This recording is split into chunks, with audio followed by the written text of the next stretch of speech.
Hi, I'm MC Keegan Eyre from the Frederick County Council of Frederick County, Maryland. I'd like to welcome you to the Maryland Association of Counties Conduit Street Podcast, featuring in-depth interviews and discussions with state and county leaders on the issues and policies that affect us all.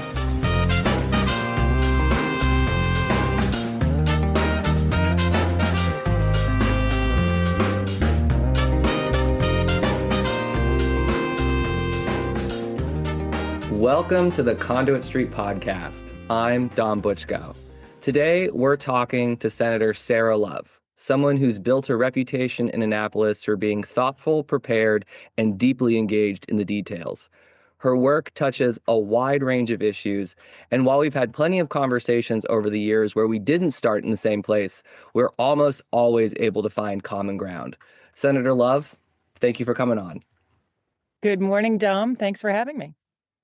So whenever we have high achievers on, I always like to talk about their path. I think jobs and politics are really interesting, and rarely people get where they are through the same way. And there's always really interesting stories or lessons. And either if you're someone starting your career or you're someone who's been doing this for a while, there can be inspiration there. And it's just, I love hearing it. It's cool. So Senator, first talk about, how did you become Senator Sara Love? How did you get here? Often people say to make a long story short, and then it's a super long story. But honestly, it's something that comes from my childhood.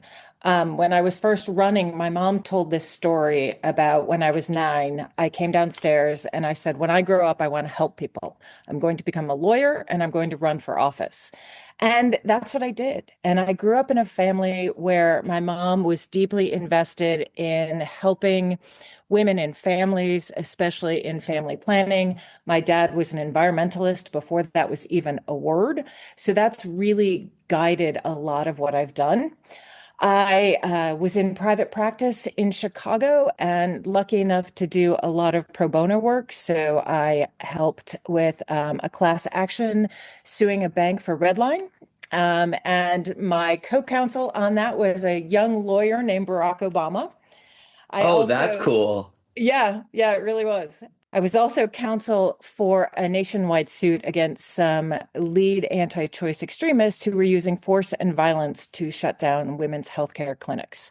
So from there, I moved to the Washington, D.C. area. I worked with federal, state, and local law enforcement on enforcing the Freedom of Access to Clinic Entrances Act, got involved in my neighborhood, the PTA, stayed home with my kids, ran my daughter's Girl Scout troop, worked on the Women's Campaign Forum to help elect pro-choice women to all levels. Didn't matter their political party, but if they were pro-choice and they wanted to run for office, we supported them.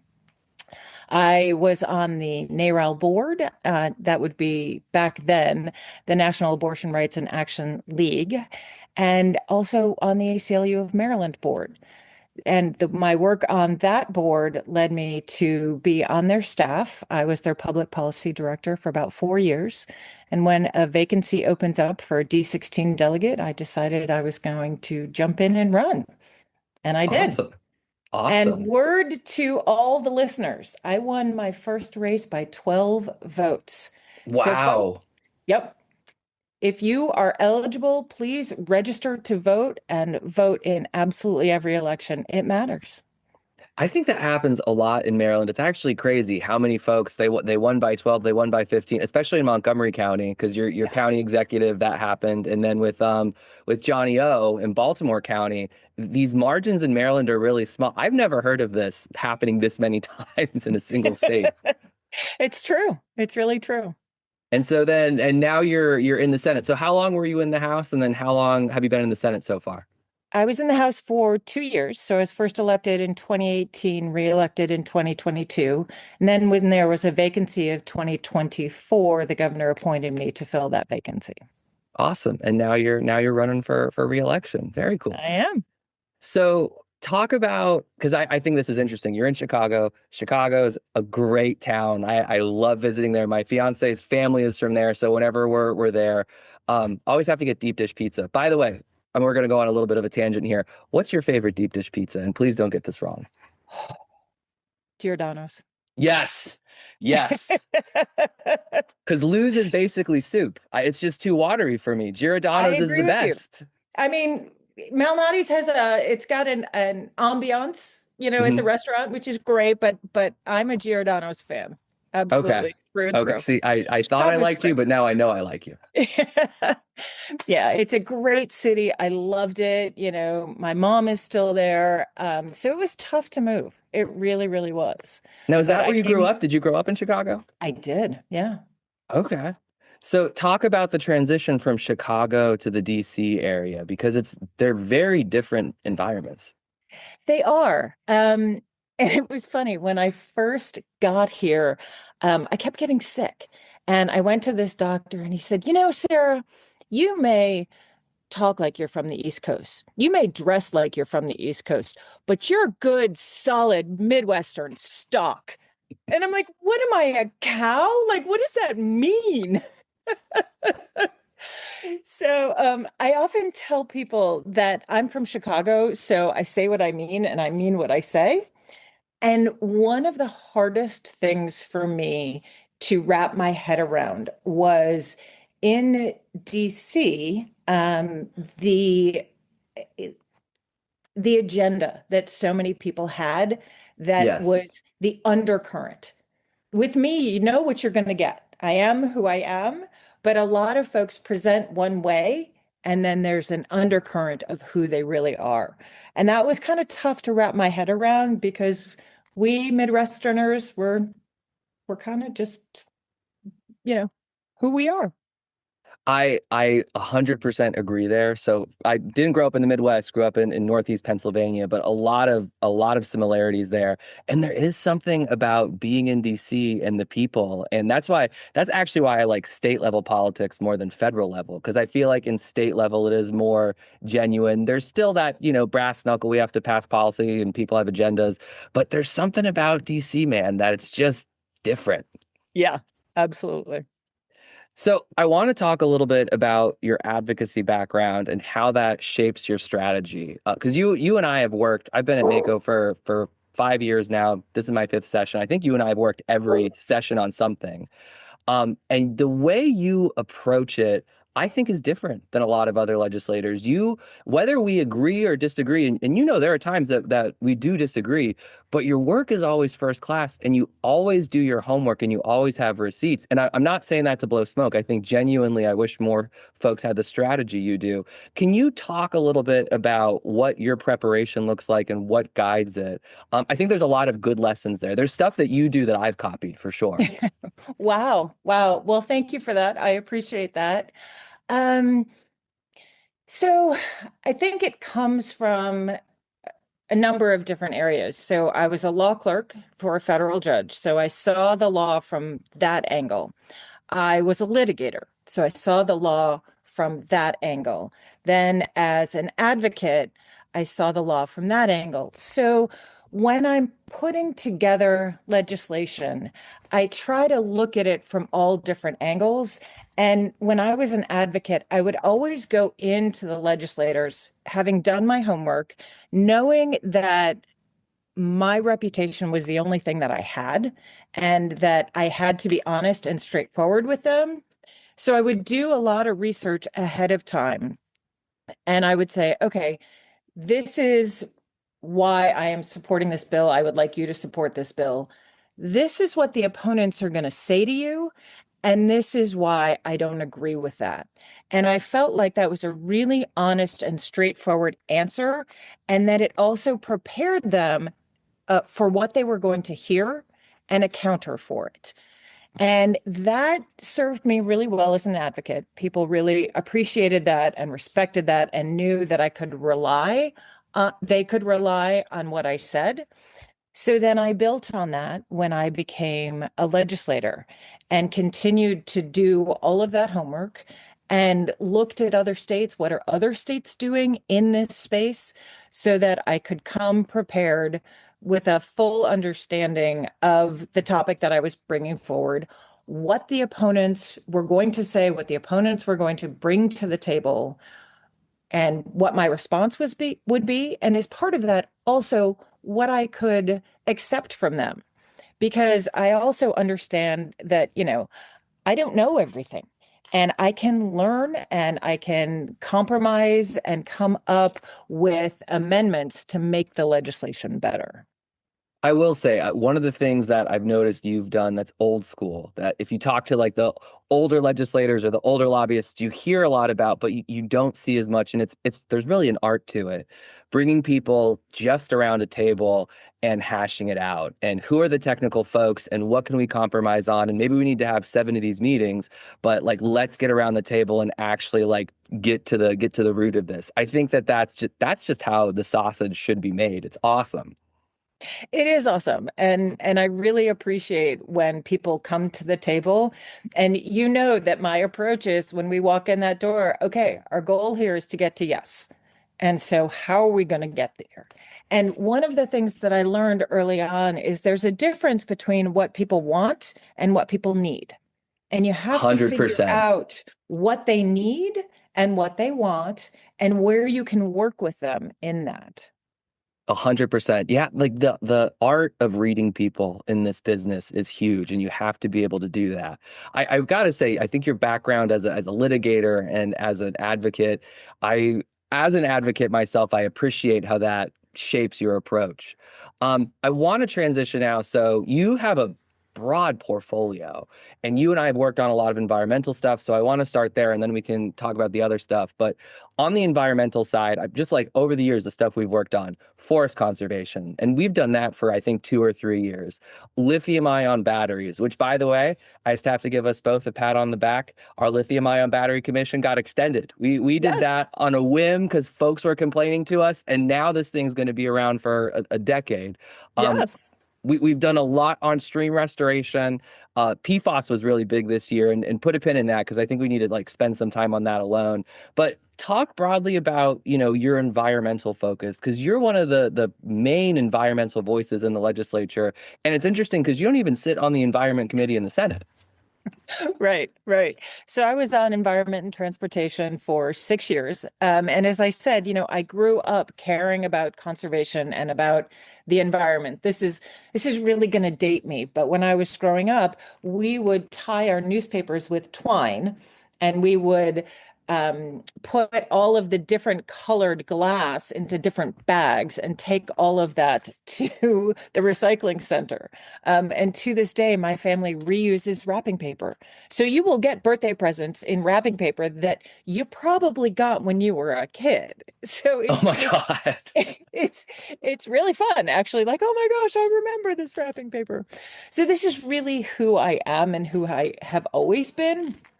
And being on the Environment and Transportation Committee it was wonderful because it enabled me to learn a lot about Maryland's environment and where we needed to move forward on it. I loved working with then Senator Elfreth. She and I partnered on a lot of really good environmental stuff. So that was great. And I also always loved working with you. Yeah, like I said, we may not always agree, but we always got there eventually. Exactly. Yeah. So So we did a lot of really fun things. When the Supreme Court cut back on the waters of the United States, we worked on yes. protecting the waters of Maryland. Senator Elfreth and I worked on the Conservation Financing Act, bringing in more private financing to do environmental restoration and a pay for performance rather than paying them for their job done, whether or not it worked. Paying them for what worked, paying them for the outcomes, because that's what we really wanted to do. And it was a really novel approach that other states have looked at and have come on board with. So that was another really fun one that I worked on. And there have been tons every year. Oh, I feel like what's unique, especially, and this is going back now because Senator Elfreth is now Congresswoman Elfreth, but like the era of the Sarahs, when you had, two powerhouses that were connecting as much as you guys were in the House and the Senate, because you had forest conservation one year, we had the whole watershed, which was a massive bill. It felt like every year there was another big environmental policy that we were moving the needle on. Yep. And we did conservation finance. We did a lot of the PFAS work. So it was a great partnership. And now she's doing great things in the U.S. Congress. But I'll be honest, I miss her. I miss that partnership. Amen there, man. We need good legislators everywhere. So I want to focus for a minute now on PFAS. And so we actually had Zach from MDE on as a primer before session started because we knew PFAS was going to be one of the big bills.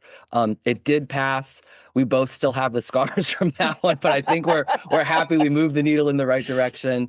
So I know this has been a serious passion project for you because you've been working on this for 2 years now because we had a bill in 25 as well. Can you give us a refresh first about generally what PFAS is, why it's important, and then what are the highlights of this bill? What are the victories? Sure. So PFAS is a class of chemicals, and PFAS stands for per and polyfluoroalkyl substances. And there'll be a Awesome quiz that you on remember later. that. Yeah. And they're called forever chemicals because they don't break down in nature. They're synthetic. And they're appreciated because they have this strong bond. And if you want to think about sort of outer gear that will repel water, or think about food packaging, if you bring home food that's particularly greasy, it doesn't soak through the cardboard container because there's a layer of PFAS there. So it has great properties. Unfortunately, it is also toxic, and it is linked to certain cancers and reproductive issues, low birth weight, immunity to vaccines, and a lot of health issues. So I've been working on PFAS pretty much since I first got into the legislature. So we've gone through a very careful and thoughtful approach. So we first looked at it in firefighting foam and stopped it in testing and training.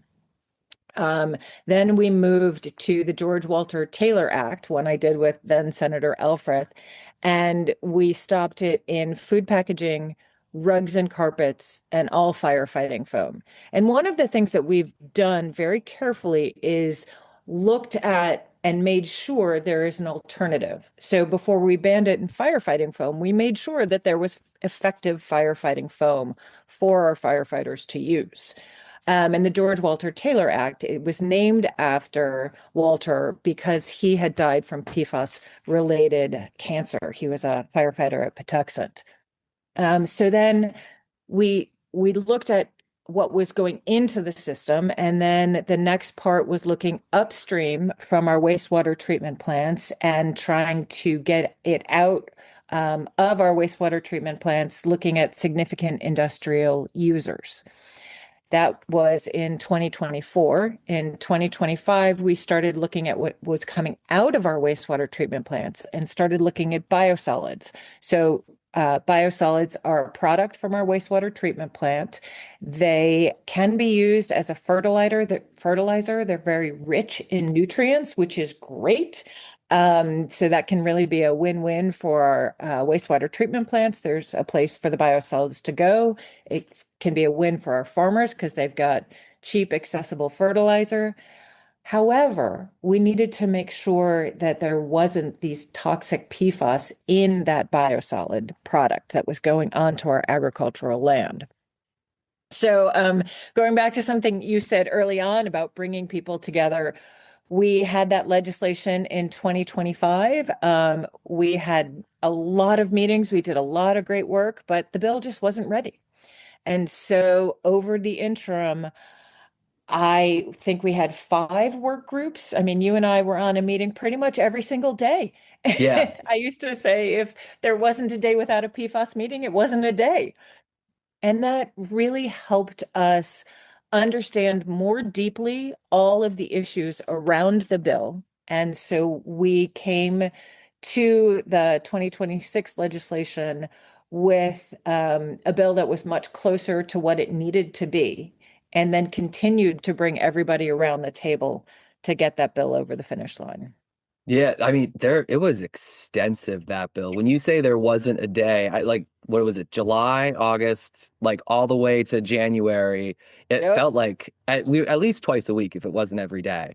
Oh, And the I will say it was it's an interesting case study in public policy because there are so many interests you have to balance, and you have to balance that at the same time with evolving science and economics. And so you have the farmer who wants an affordable product, but the PFAS builds up, but we can only test for PFAS so much, and there's a wastewater side to it. And then you have the environmentalists, and it's very interesting on how do you perfect that right balance, and how do you keep doing that, over and over again. Because I think we can both agree this is not going to be the last time we talk about PFAS. It's definitely going to continue. It definitely is going to continue. I'm bringing back a bill that I had last year, and it's going to look at PFAS in common household products. I do not know why we need PFAS in our dental floss. That is disgusting, and that needs to stop. And again, that preventing it at the source will keep it from going into our wastewater treatment plants and then out on our agricultural land. But you're right, there are a lot of different stakeholders, a lot of voices that need to be heard, and people that we need to work with, not all of whom align all the time. Yeah, yeah. So talk about for a second too that product ban bill, because so this year you had two major bills for PFAS. We had the PFAS coming out of wastewater treatment facilities and regulating those levels and, identifying where the hot spots were. But the other side of it was the product ban. And that was a really novel approach. And it sounded like you guys did a lot of research on that one. And are there alternatives, and are there alternatives that won't increase cost significantly? So for example, pans, you might have a nonstick pan that's covered in PFAS, but really a solid steel pan or some equivalent that's not covered in PFAS, the cost difference isn't really there. Do you want to talk a little bit about that and the consideration? Because this was also the session of affordability. And so that was a tailwind that you guys were, I think, kind of negatively going up against when you kind of had some alternatives plotted out already. Yeah, so PFAS in products is something that a lot of states have looked at and are looking at, and more, every day, every month, every year, new products are coming out, and it's actually a selling point for a lot of products. I mean, if you look up PFAS-free products, you will get a whole host of products that will advertise we are PFAS-free. So it's a great selling point. It was tough this year. I knew going in that it was going to be at least a two-session bill. Some of the products are a little bit more expensive. A lot of them aren't. And the more time that goes on, the more that price differential really subsides. So that's going to be a good thing for us. And the more the market and companies also phase this stuff out on their own. When we were working on packages, food packaging, we noted all of these grocery stores that were no longer buying products that had PFAS in their food packaging, and fast food places that were no longer using it in their packaging. So there was this wave of getting rid of it in food packaging, and now we're seeing that wave in products as well. So we're going to continue to do that work. There are a lot of different areas, anything from cooling systems in refrigerants to, pots and pans to dental floss to soaps and shampoos and that sort of stuff. So we have to be very careful with our definitions and what we're covering. So, that was a lot of the work that we did this session and a lot of the work that we'll be doing during the interim. We'll have a lot more meetings during the interim with a whole host of interested parties on this one. Hey, I love job security, so that's good to hear. I want to shift focus for a minute now. So we went really deep on a number of environmental issues, but as I kind of said before, you're not on the Environment Committee. You're on JPR, Judicial Proceedings, and that's a whole different universe. And so this year you had a bill on a vehicle automation, which I thought was really interesting. But there's a ton of other legislation you have that's not in my portfolio, which is crazy to me that there's other bills that have nothing to do with me. I didn't think that was true. But talk a little bit about your other focus areas that folks might not know as much about. Sure. So it's it's been really fantastic. In the General Assembly on E&T, I got to do something that I was passionate about. And, I mentioned my dad, so it was part of my upbringing. JPR brings me back to my ACLU roots. And so that's also really fun. So I've done a lot of work on privacy issues. 2 years ago, I was the lead sponsor in the House and Senator Don Guile in the Senate for the Maryland online data privacy law. It was at that time, next to California, the strongest online data privacy law, meaning that companies couldn't collect your information and sell it without your knowledge and consent. And they could only collect information that was related to the service that you were given. So I often like to use the example, I play solitaire on my phone. There is no reason that that company should be collecting my location. It has nothing to do with providing me a solitaire game. And online information about individuals is, well, it was 2 years ago, a $6 billion industry. So we are the product that is being sold. So making sure that we have control over that personal information is really important to me. I worked on privacy with respect to all of the camera systems that we have in Maryland. We have speed cameras, we have red light cameras, we have school bus cameras, we have bus lane cameras, we have onboard bus cameras, we have just a whole host of cameras in our state.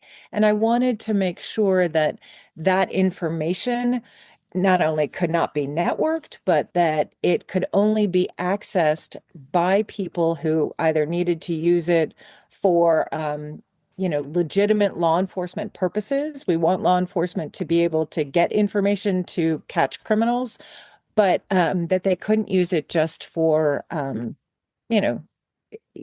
interest for some reason, or immigration purposes or other things. Immigration really wasn't on my radar screen back then, but it stands for that as well.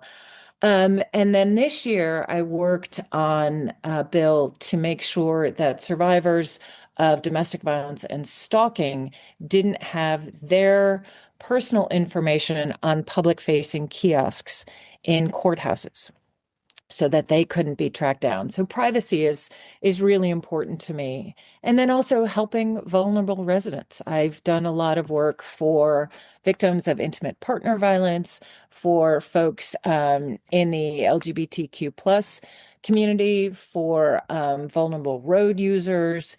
So really trying to protect a lot of different folks in our state. That's a very broad, wide scope. I don't know many offices that could actually like put all the, like, because you get a lot of stuff passed too. If you look at your numbers, who can cover that much, and heavy stuff too, like domestic violence, like big stuff. Looking ahead, it sounds like you're going to be very busy.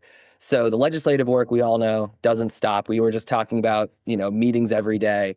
Can you talk about what your interim priorities are going to be and what bills you're considering for the 2027 session? Well, from now until June 23rd, my priority is reaching out to the voters of District 16 and talking with them and hoping that they will vote for me so that I can continue to do this work. And then when I shift to legislative work, so much of what I do comes from talking to folks in my district. I always bring legislation that has been brought to me by a constituent, always cross-file it with one of my delegates. So not everything is formed yet. I also talk a lot to different advocates. I talk to you. I talk to environmental folks. I talk to folks in the sexual assault, domestic violence community. So waiting to hear from them, a lot of things that they may be looking at, but PFAS will definitely be coming back.